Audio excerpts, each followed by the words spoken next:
वाई तालुक्यातील कवठे येथील यंदाची बगाड यात्रा मोठ्या उत्साहात पार पडली। यात्रेचा एक दिवस आधी रात्री 12 वाजता भैरवनाथ मंदिरात बगाड्या होण्यासाठी कौल लावण्यात आला। यामध्ये राहुल दीपक पोळ यांना यंदा बगाड्या होण्याचा मान मिळाला। कवठे गावामध्ये एकूण 11 भावक्या असून या 11 भावकीच्या बैलांना ठराविक अंतर बगाड ओढण्याची संधी दिली जाते। यास खुता असे म्हणतात। प्रत्येक खुत्यात 6 बैलजोड्या म्हणजेच एका वेळी 12 बैलांनी गाडा ओढला जातो। यंदा विठ्ठलवाडी येथे बगाड पोहोचवण्याचा मान कृष्णराव बाबूराव ढेरे यांच्या भावकीचा होता। दुपारच्या सुमारास बगाड रथ कवठे गावाकडे आणण्यास सुरुवात झाली। गाडा प्रथम हलवण्याचा मान यंदा शंकरराव पोळ या भावकीला होता। पाठीमागे भैरवनाथाची पालखी व सुमधुर वाद्यांच्या घोषात काशीनाथाचे चांगभले, भैरवनाथाचे चांगभले या गजरात शिवारातून बगाड कवठे गावाकडे मार्गस्थ करण्यात आले।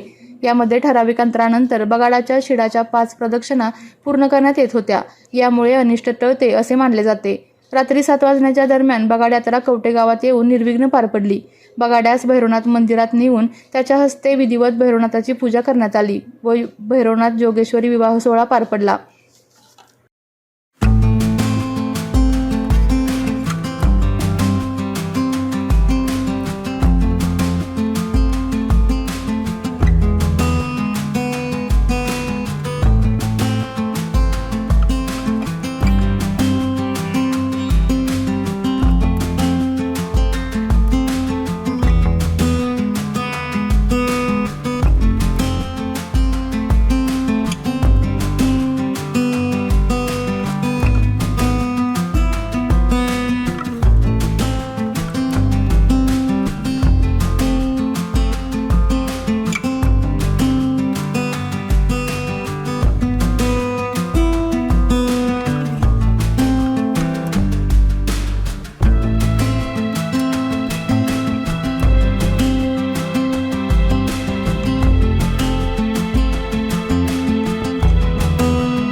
आपल्या तालुक्यातील जिल्ह्यातील बातम्या सर्वप्रथम पाहण्यासाठी आजच सातारा न्यूजला YouTube चॅनलवर सबस्क्राइब करा, लाईक करा, शेअर करा आणि बेल आयकॉन प्रेस करायला विसरू नका।